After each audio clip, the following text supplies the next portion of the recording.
Hello and welcome to Prospects for Pros. I am your host, Nate Tice. We have a great episode for you today. It is the college football playoff preview, the CFP preview, not the ATM machine. It actually works in this case, so it's kind of nice. We will be talking about these four teams: Alabama versus Michigan, Texas versus Washington, the Final Four, the last season of the Final Four as they expand to the playoff next year. We'll see how they do that. But to help me do that today is our very own draft expert, Dane Brugler. How you doing today, Dane? I'm good. How are you? I'm doing well. I feel like we just got off I feel like we just talked. I feel like we're in the same outfit that we were maybe last week's show. Weird. Very strange. Yes, we are recording this on December 19th before Christmas because it's the holiday season. But I've luckily, if anyone listened to last week's show and how much we talked about opt-outs and transfers and everything, luckily this time, because these games have more stakes than any of the other bowl games, we think anyways. Not a lot of opt-outs to go over to really stunt our conversation as we ask each other, is he still playing? Are we sure? Yeah. Let me check Twitter real quick. Hold on. Yeah. These guys, there's a few transfers, but Yeah. in terms of the main guys we're looking at, the starters, the prospects, don't have to worry about opt-outs with these two games. So this should be a fun conversation with not a lot of guessing, but more anticipation about what we're going to see. And we've seen in past years and past playoff games how it just feels like there's obviously there's stakes in terms of national championship, but stakes in terms of how, what does this mean for scouts and NFL evaluators, because body of work matters more than anything.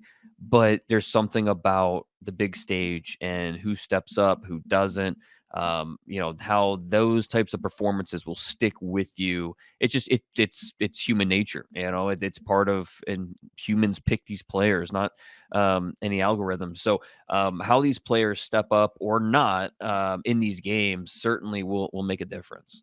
Think of the narrative about CJ Stroud just after these changed everything. Everything. And I mean, or solidified things. I think it was fair because he showed things on the Georgia tape that he didn't show the first 12 games of the year. His willingness to play outside of structure, his willingness to create, it made you, and against an elite defense, that's what it was, on a huge stage, making Jalen Carter miss in the pocket. Yes, it changed the way that you looked at CJ Stroud. I mean, I think we all liked CJ Stroud going into that game. It's just, was he a legitimate number one overall contender, or is he more of like, okay, I feel, if we don't get our plan A, I feel good about him as plan B. If we don't get our plan A or B, he's fine as our plan C.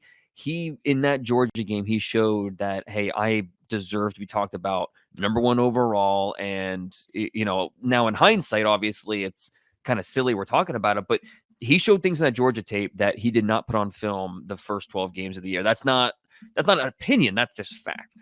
Yeah, absolutely. It was a lot of things. Even I like Stroud a lot, but I saw the same blemishes. Like, hey, you want him to create a little bit more. It's great that he wins from the pocket, but you want him to see him create. And I saw, you saw a couple plays, maybe the Michigan game, the Northwestern game, where there's like one play where he did it. Mm-hmm. Iowa, there was one play. Yeah, just one play though. It's always just one. And can you do it consistently? And then it's like, oh, why not do it against Georgia? That's a good way to do it. And he also had it's the arbitrary thing, but I think it's so important for quarterbacks. It's like, does he just feel like the best player? And you're like, you watch Stroud in that game, you're like, oh yeah, he looks like a dude, and making play after play, and even going into how guys stocks can ascend to the next year's cycle. Think of Amarius Mims, who we talked about on the last show, the tackle from Georgia. Like, all of a sudden he's playing these really high level games and playing well. It was like, you have to respect him and have to keep note on him because of what he just Amarius Mims. He's going to be drafted off that Ohio State game from last year alone. I mentioned how these games on big stages stick with scouts. That they will, when Amarius Mims is talked about in draft war rooms this spring, they will point to that Ohio State game last year as, okay, this is why we need to draft him in the top 20. And go back to CJ Stroud against Utah, Yeah. the year Yeah. before Yeah. with what he did in the Rose Bowl. How amazing that, with throwing the Jackson Smith and Jigba and our first real exposure to Marvin Harrison Jr. in more of a starring role, because that was the game Olave opted out, Garrett Wilson opted out. So we saw a lot of these young. Egbuka was part of that mix that we saw kind of break out. So, that definitely sticks with you, these big stages, these big games. And for, Alabama, Michigan, for Texas, Washington, loaded with prospects. So there is no shortage of NFL worthy guys we'll be talking about today. Yeah, we'll start with the first one. To start the day, they have there's two things here that I have two NBA comparisons I'm about to make here. Okay. Well, one is that the bowl games now look like how NBA trades do, where it says like via, from, because the pick's been traded so many times, so they have to use a different verb, right? Like so it's adverb. So it's CFP semifinal at the Rose Bowl presented by Prudential. So you just keeps going. So now we just need a via and by, and from and all that. Got to get the sponsors in there, right? You got to get them all in there. But also remind me is that Mims discussion, because we're not used. The NFL is the guys have to play for 3 years or be 3 years outside of high school before they can be even eligible. And just going to NBA and one and done, this is maybe more some international prospects, or really just feels like a discussion for like 15 years ago. But how many guys would be like, oh, he's getting drafted off a workout. Like he's getting drafted off 6 games. Wiseman a couple of years ago from Memphis got drafted by Golden State. I know this is a football show and we're talking basketball, but he played like 6 games. What's his face? Oh my God. Oh, Kyrie Irving at Duke. He played like a dozen games and it'd be in the number 1 pick. So it's funny how the NBA discussions is kind of going into the NFL as these guys are getting younger and we're kind of getting some different movement now. I don't know. I just kind of been sticking in my mind, but Marius Mims is a perfect example of that. Abuka, JSN. It's like there's several of these guys that have gone kind of going through that might get drafted high. But here we go. Alabama, Michigan, 2 blue blood programs, 2 teams we have talked about fairly often as college football kind of goes with Alabama and Michigan. But when you're watching this game, Dane, who is sticking out to you? Because I know there's probably quite a few guys to talk about here. There's so many different directions we can go with this. Let's just start with we know Michigan's identity on offense, right? They want to run the ball. Blake Corum, Donovan Edwards. We're used to seeing Alabama's run defense being number 1 or at least top 5 nationally in run defense. Yeah. This year, they're not even in the top 25. So, I mean, it's still a quality group, but it's not that elite group that we expect from a Nick Saban Alabama run defense. So, can Blake Corum, Donovan Edwards, and throw JJ McCarthy in there with his legs? Can they find success running the football? If you're looking for an underrated prospect to watch in this one, Justin Igboigbe, number 92 for Alabama. He's a senior. He had the breaking out at the right time. He's been the most consistent of Alabama's big defensive linemen this year. He'll get the occasional pressure, but he's been rock solid as a run defender. And again, we know Michigan's going to run the football. So I expect number 92 to play a key role in that. Because obviously we know they have Dallas Turner, Chris Braswell on the outside, guys that are going to rush the quarterback and really speed up JJ McCarthy. They want to run the ball, and they don't want JJ McCarthy dropping back and throwing 25 times a game in order to win. It's not their formula. Can Alabama change things on them? Can Alabama make them do that? We saw JJ McCarthy throw. I mean, he had some nice moments against TCU last year, but he also threw 2 pick sixes. And that TCU defense was a solid group, but it's nothing compared to what Alabama is. So. On a personal level, I selfishly hope we kind of see that, because I want to see JJ McCarthy rip it. I want to see him. Can he do that? Against Ohio State, he was fine. He didn't really. I don't think that he necessarily changed any. He didn't elevate that team. The one touchdown that he had, I mean, it was perfectly placed. But the Ohio State defender, if he waits a hair second to turn around, it's an interception. It was right there. So. I want to see more from JJ McCarthy, and can that Alabama defense force Michigan to be, put them in 3rd and 8 situations. So we have to see it from them. And then when they do, Roman, I mean, I know they're going to go to their tight ends, AJ Barner and that Loveland kid who's an underclassman, but Roman Wilson's the only receiver for Michigan that really, with all due respect to Cornelius Johnson, Roman Wilson's the one receiver that scares you if you're Alabama. And so where does he work? Mostly from the slot. Alabama is not shy putting, because Malachi Moore, the kind of like the star, the guy that took over for Brian Branch, he can't stick with Roman Wilson. I expect we'll see Terrion Arnold moved inside as that nickel, as he's done several times this year. Not always. They like to keep him outside if they can, but they are not afraid to move him inside if that's where the matchups work out. Arnold's been on a tear, especially the last few games. Yeah. It's like the last 5 games, I think it's like 10 passes defended, a couple picks. He's a monster. On a personal note, these 2 guys, Roman Wilson, Terrion Arnold, have been 2 of my guys all year. I cannot wait to see if if they're, especially in the slot, them lock horns, see kind of mano a mano who comes out on top. No, that's a great call. That was my literally my first 2 notes. It was JJ McCarthy against the Saban defense. It's just going to be so interesting to watch because they have time to prep. And these are going to be hyper designed game plans so that you kind of throw out what you've seen all year, because they're going to do some funky stuff. But that's awesome, because that's what the NFL is. So it's great. This is what an NFL going against an NFL defense is going to be like. Hey, they're going to take away our number one thing.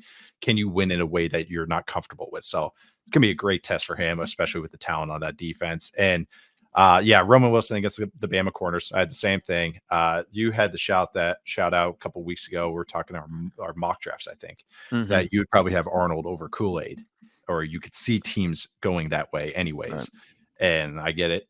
That was a good shout because he is a talented guy. That is awesome shout too, is that maybe seeing him in the slot, because again, that's what the NFL is all about. They're going to move. If you have to be able to play there now. Otherwise, you're going to get dinged if you're outside only. It's that versatility inside outside. It's always going to be prioritized. But Roman Wilson against these corners. I was right there with you. I also the Michigan O-line that's more solid across the board going against Turner and Braswell, and especially in the run game though, because I want to see how those Bama defensive linemen hold up in the run game, which you mentioned with the stat. And I think it's just they're such different guys than Saban used to have. He had more the thumper types, the big bruising mauler types to run almost true 3-4 stuff. And now these guys are it's kind of a nice little snapshot of how he's changed, on defense. Now he gets these Dallas Turner or Will Anderson types who are talented anyways, that you're going to find a way to get on the field anyways. But now they're using them, all these stunts and everything. So how they hold up in a run, getting thumped on, as opposed to winning with maybe more speed and finesse, is going to be really interesting to me, because it's a great styles make fights type of matchup. Yeah, and they're not afraid to put Dallas Turner over the A gap. I mean, they're not afraid to really move these guys around to try to confuse the offensive line. And I think you're right. This offensive line is there's some okay players, but it's not the star-studded offensive line that maybe we thought it could be, or it's been the last 2 years, and especially with Zach Zinter out, who I think was their most probably consistent best one, offensive lineman. Now without him, I mean, they have the depth where they're going to be fine, but in terms of having just a true stud up there, they will be tested for sure. There's no doubt about it. I thought they're better as a group than one individual. They are. They are. And that's not, I mean, it's not knock in terms of, but more day 3 guys. Yeah. Yes. Right. But can they hold up against this Michigan or this Alabama defensive line? That'll definitely be a big one. And then even on, flip sides, can that Michigan defensive line get pressure on the quarterback, on what they're doing in the backfield, the run game? I talk a lot about Mikey Sanders still, the nickelback from Michigan, who I like a lot. What kind of role will he play in this one? I think a key in this one's going to be Junior Colson. This is a rough linebacker class in terms of high-end prospects. We might not see a linebacker drafted the first 2 rounds this year. Colson is one of the guys, assuming he declares, and I'm told he will. He's one of those guys that'll be in that 3rd, 4th round mix. He's physical. He's got enough range, not a super athlete, but he's not just a box only type of guy either. So Junior Colson, what can he do? Because again, stopping the quarterback and stopping the run game, using their legs, because that's going to set up the pass. What can Junior Colson do to kind of force them into being 3rd and long? I think Colson's going to play a big part. I think you're just tying back to the conversation about Stroud. This is just more about the quarterback, about how you can kind of use these big games as the leap into the next year. This is Jalen Milroe. is going to have this big moment for him.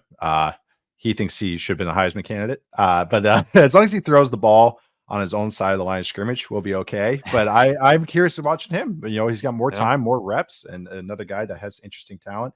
But that lack of linebacker thing, linebacker prospects, I mean, it's a real thing in the NFL right now. I feel like you're pulling the strings sometimes on me on our show with Robert, where I'll talk and I just like, what are they attacking?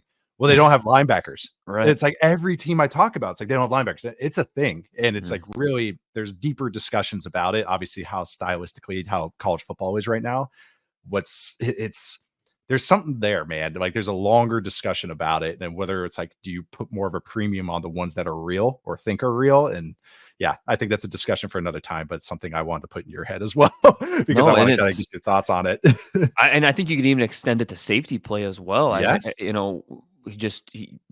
And I don't know if it's just a matter of because it's a balance. Obviously, you want guys that are athletic, but you want guys that are physical as well, guys that can play the middle of the field and just be well rounded. And it's just hard to find those guys. At least guys that will play at a high level. So it is interesting because it does stretch to college football and what NFL teams are drafting. What are they? Key traits that they're focusing on. So that is an interesting topic that I'm sure we'll be talking about plenty throughout this draft process. I know, because we keep going like who are the defense? It's like everybody needs defensive tackles, linebackers, and safeties, and it's like looking at your big board. It's like I think you have one in the first round right now of those position groups, and like two in the top 40. So I think that's gonna be interesting this spring. But getting to the other of these Final Four games, we have Texas versus Washington, which is just fun, I think, because it's just, getting Washington in there with their exciting offense, and Texas is interesting to watch. But have you seen the lines, the betting lines on these two games, by the way? They're close, aren't they? What would you get? I just looked them up. What would you guess they are for both these games? Wow. I would say, man, I almost want to say Washington's favored, but I feel like they would actually have Texas favored. But I would say like Texas -3 and then Bama. Bama -4. Michigan -1.5. Okay. And Texas -4.5. So you were close on that one. Yeah. Okay. I haven't looked in a couple of weeks. Yeah. I'm curious the movement. Oh yeah, because Bama started. Okay. Sorry. I'm just thinking out loud right now. No, it's interesting because I mean, obviously Oregon was not heavy favorite, but considering it was a tight game going in, we thought it would be at least. Oregon was a bigger favorite than we expected over Washington, and that game really wasn't close from the get-go. Worked out great for me. There you go. Yeah. This is going to be a really interesting one with Texas and Washington. There's a lot of coaching connections here as well. These guys know each other. I mean, obviously Sark used to be at Washington, and Sark John Wick game. Well, not really. He left for USC, so it's not. He doesn't have any revenge there. Yeah, right. But still, there are definitely connections here. So the thing that I'm most interested in seeing is the Washington offensive line versus the Texas defensive line. I cannot wait for this. This might be my favorite matchup the entire any game this bowl season. Yep. For Texas defensive line, Byron Murphy II. He's a little undersized, but man, he works low. He wins with quickness and leverage. Love the body flexibility. He gets that vertical push that you want to see. They'll line him up with nose tackle, nose to nose with the center. They'll put him as more of a 3 technique. They'll use him all over. He's not going to test like Kalijah Cansey did last year, but he's in that same bucket where he's undersized, quick interior penetrator. I've heard Grady Jarrett because he's not just a gap shooter. He can hold the point. He has strength to him as well. So he's just a little bit undersized, but he brings that mix of quickness plus strength. I wouldn't be surprised if 2-3 years from now, when we look back at this team, Byron Murphy's the best defensive player in the NFL from this Texas defense. He has that type of ability. Then the other guy who I think more people are aware of, T'Vondre Sweat, because he's so unique. Yeah. I mean, you can't miss him. 6'4", 350. Another guy cleaned up on the award circuit. Powerful base, grown man strength. He's got pop in his hands. He can create push. I mean, he'll put guards right into the lap of the quarterback. These two are perfect together because they really are. Yeah. And with Sweat, there are some plays where he just he looks like he's under 300 pounds with the way he's moving out there. He'll make plays at the numbers. So, and I don't think he has a great get off. So there are times where he gets stalled early on, but It's he too high. consistently, that too. Because he's high cut Yep. and his pads rise almost immediately, but he controls the point of attack Mhm. consistently. My biggest concern with him just from him as a prospect is, can he stay locked in?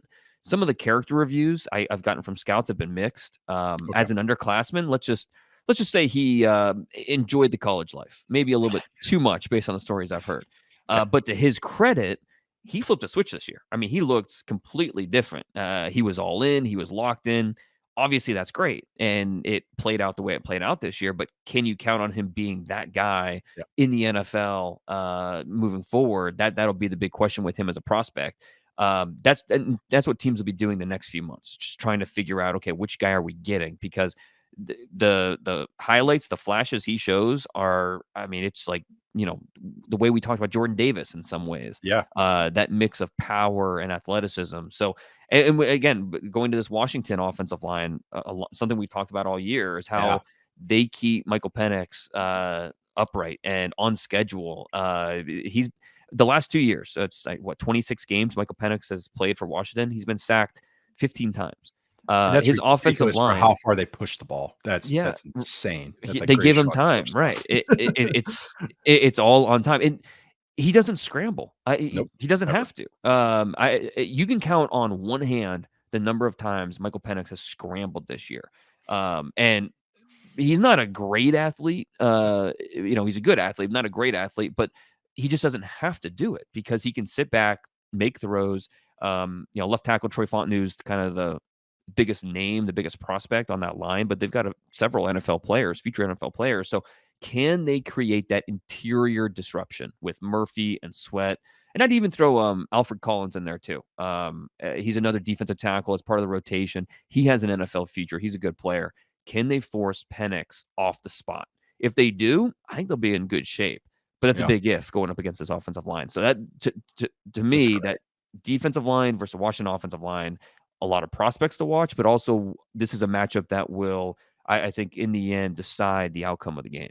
Yeah. No, I mean, I see it the same way. That Washington offensive line is very impressive in person. And also just plethora of receivers in this game, which is also a lot of fun. And quarterbacks are willing to launch it to them, so that's always fun. But no, going back to the defensive tackle discussion and just the spine discussion, that's like why guys like these Texas guys they're gonna have likers. That somebody in the league is gonna like him, especially a guy like Sweat, even if it's the classic senior push. That story you just said is the classic senior push, and that's the one that teams have to discern. It's like, all right, when he gets money, is he going to be like a freshman, or is he going to be how he was when he was a senior? And that's what the NFL's more about consistency. It's it's a long season, so you have to be a pro, and that's always what these teams have to kind of figure out. But and it's funny because that conversation's changed a little bit because these guys are already getting money, so it's like that NIL stuff, right. So it's like that's a great point. It kind of changes the way you think of things, but the main point is still the main point is, is he doing this just for his, his draft standing and getting into a scout? So he's drafted high, then he's going to revert back to some of the bad habits. But T'Vondre Sweat, just his personality is one that he's always joking, always, always smiling, having a good time. Yeah, right. Exactly. In several ways. Right. And that's not a bad thing. I mean, that's a great thing. That's someone that you want in your locker room. That's someone you want being a face of your team. It's just making sure he sheds some of the immature and keeps him in college, and it doesn't bring with him to the NFL. Because if he does, he has a chance to be a really good pro. I know. I'm going to make a bold statement here, but I like his tape better than Jordan Davis. I'm glad you mentioned him, but I have a higher to the choir on that one. Yeah. Okay. Yeah. Well, yeah. I felt like the only one in the room doing a draft show. Crazy, didn't you? I was like, why is Jordan Davis being talked about as a top 10 pick, top 12? Like I like Jordan Davis. I think he's a good player. I would draft him in the top 40 somewhere, but guys, he's averaging like 25 snaps a game in college. You're telling me he's going to give the same type of production when he's asked to play 30, 35? I mean, and if he's not going to play that much for you, then should we draft him that high? So and if you're a limited snap player, like say if you're like a Vita Vea, you have to be an absolute alpha in the run game where it's like you're truly a difference maker. And right now, Davis hasn't really been that. Yeah. I keep watching the Eagles defense. Like Carter, of course, flashes, but it's Davis kind of. I mean, undersized centers are moving him out of the way, and that's kind of very disappointing to see him so far. But yeah, so I like Sweat more. I think his tape is good. My first exposure to him, I'm glad you brought up the character stuff, has been this year. I could see you could see the personality. It's like just watch one Texas game, you can see it out there. So I'm very interested to see which teams like him. But yeah, then we have all the receivers in this game. Which Texas receiver you have on top? I always do you have who do you have on top? Actually, yeah. I actually I want to flip this on you, because I want to ask you, because we both agree Roma Dunze is the top receiver in this game, right? Okay. Yes. Who's the number two? Because I think you could really make a case for several of these guys. Yeah. Talking about Xavier Worthy, Adonai Mitchell, Jalen Polk, Jalen McMillan. There are, and if you include Roma Dunze in there, that's 5 receivers that are expected to go top 100 if all 5 declare. Maybe top Let's 60. Yeah, top 75 is realistic, sure. Let's just say Dunze goes somewhere top 20. Who would be the second receiver drafted in your opinion? For me, it's Polk. Polk, yeah. Yeah, and because I think he's almost like a Diet Coke and Dunze. It's kind of he does everything well, and again, inside outside ability, good hands, good route runner. I love guys that can win vertical. He's on the scouting scale, the 2 to 8 thing. He's a 6 across the board, and I love that. Which is good. So I think it's him because he has size or decent size, like, as far as where I'm not like, how are you going to translate to the NFL? So he's a guy that I think we've talked about these Washington receivers several times, but he's a guy that's just like every time I watch him, I like him more and more. So he'd be for me, but I do like the Texas guys. Would you have the same answer? I think so. But these guys are all on a similar tier. So it's like, yep. If they shine in these next 2 games and playoff and then the national championship game, it could affect how you final grade you put on them because because they're all different too. Xavier Worthy, he is 165 pounds, but he's over 6 foot and he can fly, and so he's a certain he's willing to go over the middle, like he's got toughness to him, and you have to wonder, okay. This is a short memory league. Could we see Xavier Worthy get the Tank Dell bump? Tank Dell is a guy who's 165 pounds, undersized, but he knew how to play the position. He got open, and I don't think Worthy has Dell's hands in terms of just being consistent at the catch point. But I don't think he's lacking either. I mean, he's made a big step. Sophomore year, that was a big thing with him was the drops. He's gotten better this year, and so the bowl game last year, he had like 3 brutal ones too, like 2 were like wide touchdowns. Yes, yep.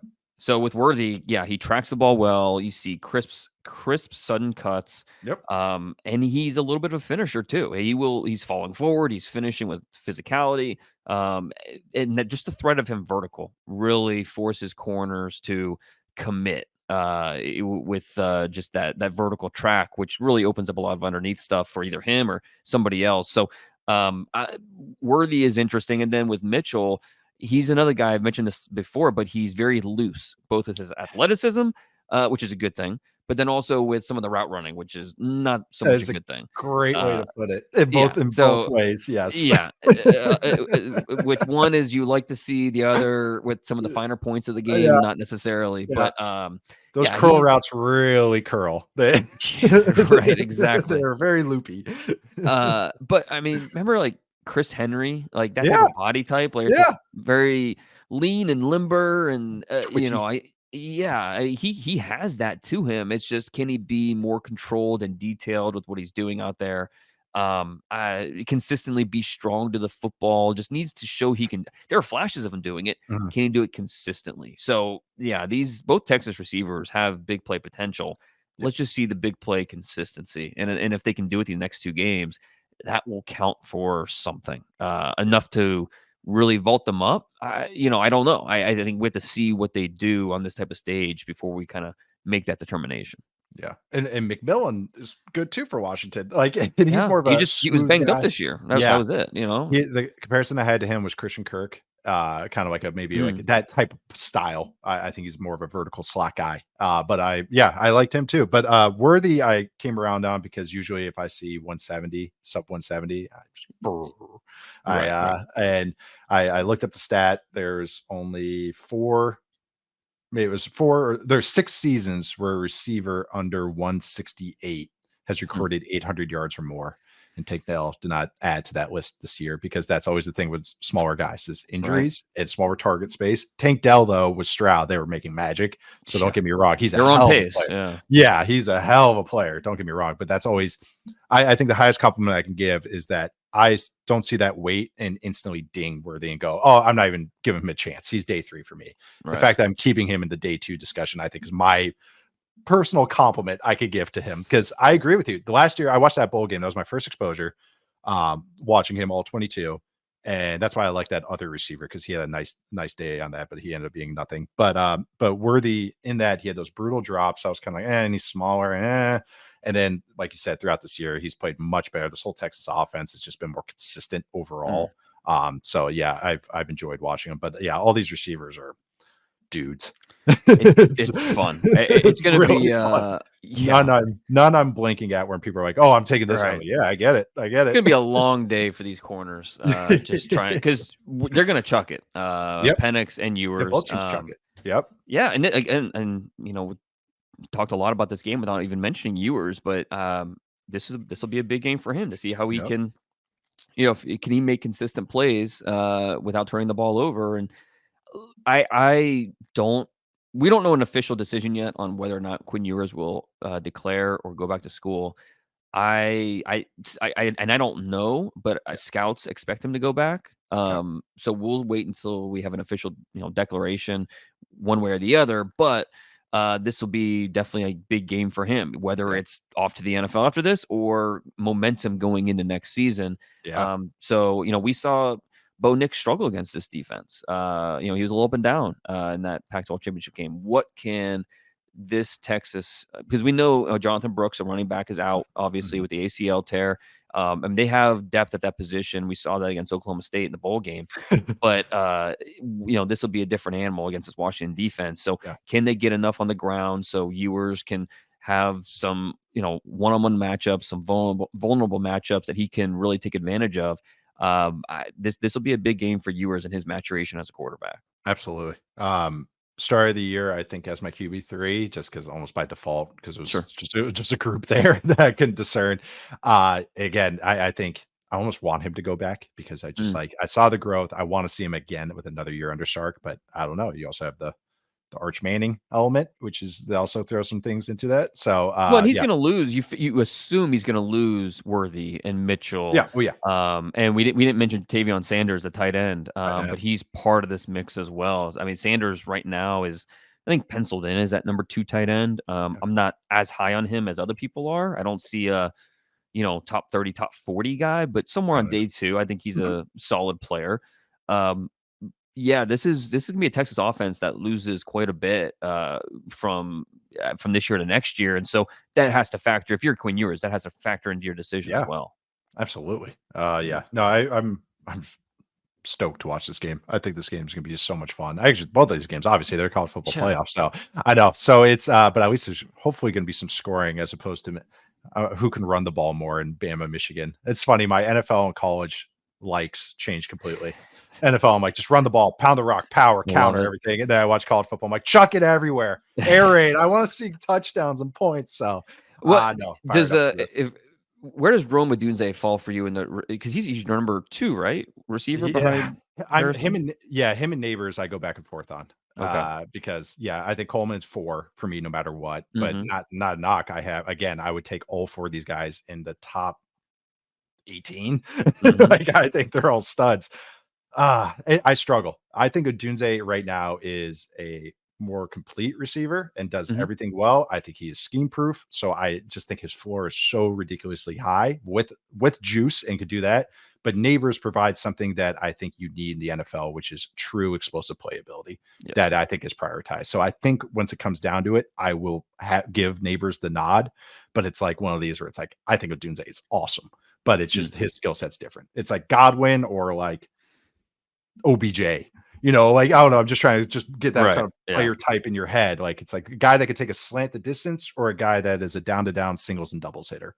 So that's kind of what you want to go through. But how Yeah. about you? You said Neighbors probably kind of got receiver two for you, right? I mean, I'm willing to go definitely. I mean, Okay. I finished my report on Neighbors, and I cannot see. I think he's. I'll put it this way: I think he's closer to Harrison than he is to Dunze for I me. like that. I Neighbors to me is just he's an First of all, he's one of the youngest players in this draft. Yes. He'll report to his first training camp at 20 years old. What he's doing at that age is ridiculous. He Yeah. has speed. He can make you miss. The production is just unbelievable. Yeah. I mean, think about all the receivers that have gone through Baton Rouge. Nobody out of all those receivers, nobody has more catches than Malik Neighbors. So has the production. I love looking at explosive plays and what you've done in college. More times than not, it extends the NFL.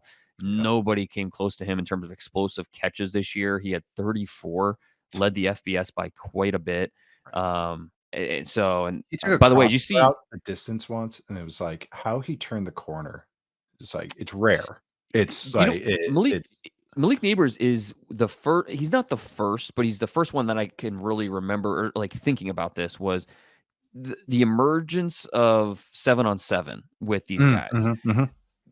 Neighbors is the one that really stands out as because he wasn't like this big time receiver coming up as like a freshman sophomore. It wasn't until he really started playing 7-on-7 that he emerged as this big time recruit and a guy that we need to watch for him moving forward. He looks like he's playing 7-on-7 out there with his Yes. ability to win one-on matchups, make a guy miss, go up and get the football. It's really impressive to watch. And he was actually a big baseball player growing up, and he's talked about this. Love that. He he played center field. I mean, that's Love that. Oh, he will cite his range and tracking ability as a center yes. fielder as carrying over to the NFL or to the football field, and how he's able to do that at a high level. So no, I think it's Harrison, Neighbors for me, and then probably a Dunze 3, Coleman 4. But yeah, I came away liking Neighbors even more Yeah. than I expected. And he was already. I mean, he came into the season as wide receiver 2 for me. So it's not like this is a big jump because it was always kind of up there, but I was even more impressed with what. Now he had a Heisman winning quarterback, obviously throwing to him. That plays a factor in all this. But for him to go out there and make plays when the plays are presented to him, I mean, obviously that counts for a lot. I love receivers that are outfielders. It's like the best thing to translate from a cross sport thing. It's like that and maybe basketball. It's like, how many rebounds did you average? 3? Oh no. Oh no. 8? Right. Okay. Now we're talking. Yep. But Randy Moss, fantastic outfielder in high school. AJ Brown was I think he was a pitcher. But still played baseball, and you can see his ball tracking ability. And I think that's a very real skill that translates. Yeah, but I think Neighbors, like I said, is like I have to give him the nod because he can create. You already brought up all the explosive play stuff, and that's what he is.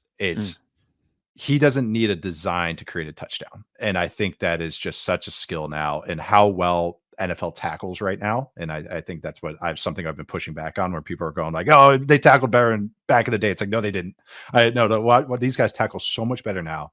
So if you get a guy that can break through and create 30 yards when only 10 were there or 6 were there, yeah, that's always valuable. So I know I'm fired up to watch this game, fired to watch both of these games. See, we managed to hit a half hour. We always do on Prospects to Pros. But yes, everybody, I hope you enjoyed your holiday season. Hold on, wait. I want to get a pick from you. What's 2 teams we're going to talk about in the national title game?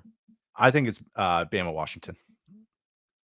Okay, I'm gonna go Bama, Texas. I'm gonna go a rematch of what we saw earlier this year. Chance for Bama to get on some neutral revenge. field this time, Right? A quarterback that's gonna be playing a lot better. I don't know. Yeah, we'll see. I don't know. It's gonna be interesting. That. Yeah, I know. It's sorry, Michigan fans. It's just you got Nick Saban. I know Harbaugh's a great coach, but Saban with that much time, it scares me.